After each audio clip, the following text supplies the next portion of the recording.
Hi, let's see a short video on anesthesia breathing systems. What is an anesthesia breathing system? So it is a circuit which connects the patient's airway to the anesthesia machine, forming an artificial atmosphere carrying the gases to and from the patient. Okay. Now, after knowing the definition of breathing systems, we'll see what are the parts of a breathing system. So, parts of a breathing system includes a fresh gas flow inlet, a reservoir that can be either a bag or corrugated tubes.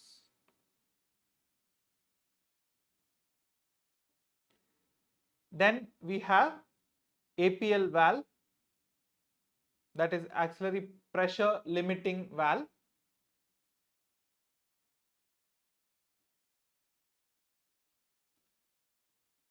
Then a carbon dioxide absorber, depending whether it's an semi-closed circuit, closed circuit or open circuit. With or without a carbon dioxide absorber can be there. Then a patient connecting ports. And optional filters, example, the HME filters, that is humidity and moisture exchange filters. All right. Yeah. Now let's see the first classification,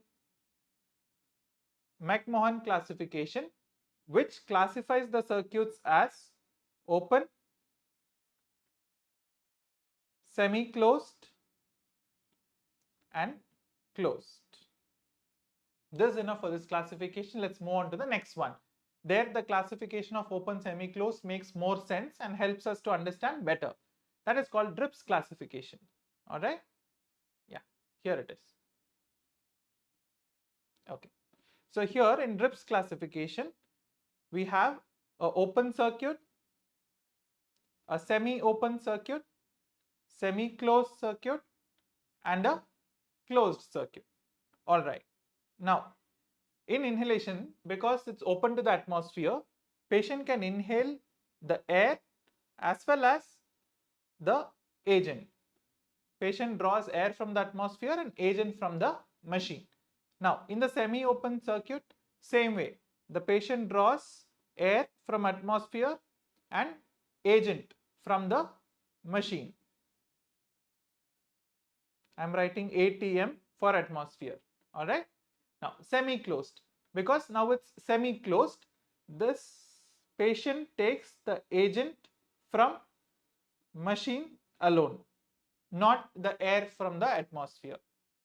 Coming to the closed, patient has to mandatorily take only the agent that is coming from the machine because it is a closed circuit. Now, the exhalation, where does the patient exhale to? Obviously, the open, so patient exhales to the atmosphere. Here also semi-open exhales to the atmosphere, semi-closed exhales to the atmosphere and partially to machine as well, and in closed it's purely to machine. All right. Now let's see the reservoir. There is no reservoir bag in open circuits. There is a small reservoir bag in semi-open circuits. Then we have large reservoir bags in both semi-closed and closed. Next, let's come to rebreathing. It's an open circuit, so obviously there is no rebreathing. All right. In semi-open, there can be minimal rebreathing. And semi-closed, there is a possibility of rebreathing based on the fresh gas flows we said. And closed breathing, it's mandatorily rebreathing is present because it's a closed circuit. So whatever gas comes from the machine to the patient is returned back to the machine, and patient has in the next breath rebreathes this after removing the CO2. So it has to mandatorily have a CO2 absorbent. Then what are the examples for it? Example for open is a TP circuit, and semi-open is a TP circuit with a reservoir bag. This is what we would be calling Jackson-Reese modification when we learn about Mapleson circuits. Then for semi-closed circuits, we have Mapleson systems. And closed circuits, we have Bain-Schwartz circle system. Okay. Now let's move on to the next classification, that is Miller's classification. All right. Now Miller's classification, first we broadly divide it into systems without carbon dioxide absorbance and system with carbon dioxide absorbance. Now we have unidirectional flow, bidirectional flow in each of the classification, that is systems with CO2 and without CO2, both are divided into unidirectional and bidirectional here. All right, now let's see the examples. Now systems without carbon dioxide absorbance, which is unidirectional, examples are non-rebreathing systems or circuits, which is the circle system. Now for bidirectional, afferent reservoir, Mapleson A, B and C, also lax system. This is nothing but a coaxial modification of Mapleson A. Now efferent reservoir, the other ones, that is D, E and F, also Bain system. This is again nothing but a coaxial modification of Mapleson D circuit. Okay. Now enclosed system, we have Miller's, and combined we have Humphreys A, D, E systems. That is a combination of Mapleson A, D and E. Now let's come to the systems with CO2 absorbance. All right. Here again similar way, we have a unidirectional and a bidirectional one. Now for unidirectional, we have circle systems with absorber, then Bain-Schwartz system. For bidirectional, we have Ralph Waters to and fro systems. Okay, so this is the Drips classification and Miller's classification. Now let's go on to a very important topic, that is the Mapleson breathing systems.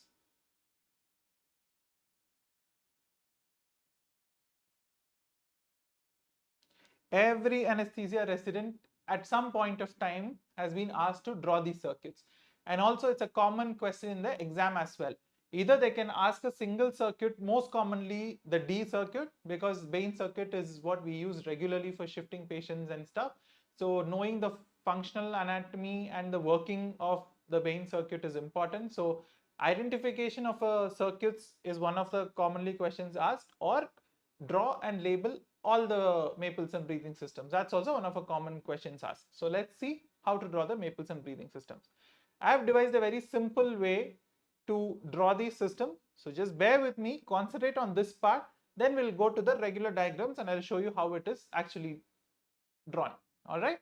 Okay. Now let's start with first Mapleson system. It's labeled as A, B, C, D, E and F. All right. Let's see Mapleson A systems. All right. Now one of the common exams that we anesthesia residents hear is FRCA, right? So just remember that mnemonic and write it down, FRCA. That's it. Now draw the circuit.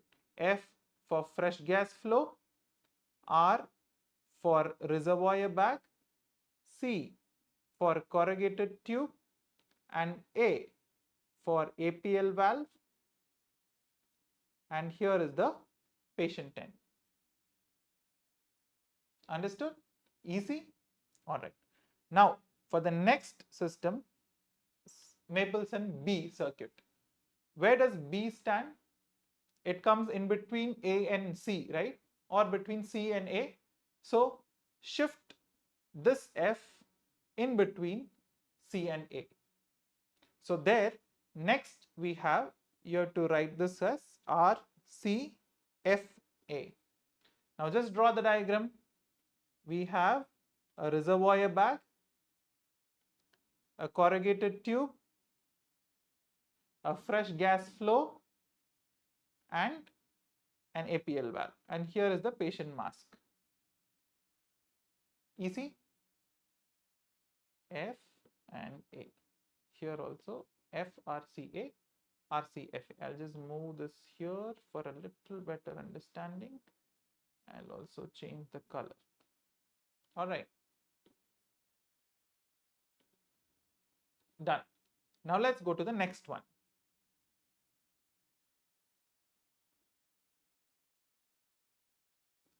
C, Mapleson Circuit C. So here, from this RCFA, delete the letter C. That is, remove the letter C. After shifting, we got this. After removing, we will get RFA. Easy to remember, right? Radio frequency ablation. Same way. Now draw the circuit. We have R, a fresh gas flow F, and the APL valve. Here will be the patient, that is a masking. Simple. Now let's go on to our usual circuit or most common circuit, that is Mapleson D circuit. Okay. Now this C has gone right. Now the C has to come back. So where are you going to put it? So here, once the C is coming, just interchange the R, A and F, and then put the C in between A and F. That is, we will have R, A, C, F. All right. Now draw the diagram. R, A, C and F. This would be the patient side. A, C, F. Very easy. All right. Now let's move on to the next, that is Mapleson E. Now, a common endotracheal tube we use in ENT surgeries or onco surgeries of head and neck, something that strikes with RAE. Same thing. Remember that RAE tubes. So RAE stands for, just for your information here, ring, Adair, Elvin tubes, right? The North Pole, South Pole tubes, which we use for east access of surgeries. So remember the word RAE. So here what are we going to do is, for the E circuit, we are going to remove R and A. So what are we left with? We are left with only C and F. Draw the circuit. We have C, and then we have a fresh gas flow, and here. That's it. Simple, right? All right. Now the last one, that is F. This was the Jackson-Reese modification, and we just add a reservoir bag. So here a reservoir bag, here, and a fresh gas flow, and to the patient's end here R, C and F. This reservoir bag is left open. This is an ideal Jackson-Reese modification. The other tubes which we, circuits which we normally use these days comes with a small valve which helps us to adjust the pressures or use it as a similar to an APL valve, but ideally it's an open circuit, open to atmosphere, and it is placed between these two last two digits, held to give pressure and bag the patient. That is done to prevent barotrauma and volutrauma, because F circuit is used in pediatric population, especially in children less than 20 kgs. All right. Yeah. So now, did you find it an easy way to remember the Mapleson's breathing system? Let's just revise it once more. This is a normal usual diagram which we see in textbooks. So let's just apply our knowledge here once more. Mapleson A system, it's called Magill circuit. All right. Here we have F, R, RCA. Coming to Mapleson B circuit, just shift the F in between A and C. So then we have RCFA. Then Mapleson C circuit, it's called water circuit and it's commonly used to shift patients in ITUs. It's mostly used in the West. All right.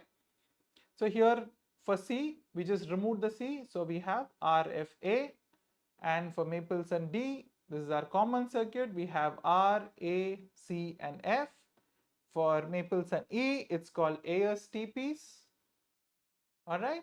And then it has only C and F because we removed RAE. And Mapleson F, it's a Jackson-Reese modification, which is Mapleson E and an open bag. This open bag is important. All right. It has a reservoir bag, R, corrugated tube, and a fresh gas flow. Understood? Very easy concepts, right? Very high yielding in the exams as well. All right. Now let's just see how these various systems classify or distinguish among each other. Okay. So let's just write down the circuits A, B, C, D, E, and F. All right. Now, for spontaneous ventilation, Mapleson A system is the most efficient. Okay. So let's mark it with this, most efficient for spontaneous. Now, for controlled ventilation, we know it's Mapleson D, which is most efficient. So most efficient means we'll have to keep the fresh gas flows to a minimum. What is that minimum? It is usually 70 ml per kg per minute. Here also 70 ml per kg per minute. Now for rest all of the things, you can mention it as 2 to 3 times the minute ventilation. So same 2 to 3 times minute ventilation holds good for all the other values. So it's very easy to remember in exams as well. So if a question comes like Mapleson D, how can it be used for spontaneous ventilation? The answer would be no, it may not be efficacious, but yes, it can still be used if fresh gas flows are in the range of 2 to 3 times the minute ventilation of the patient. All right.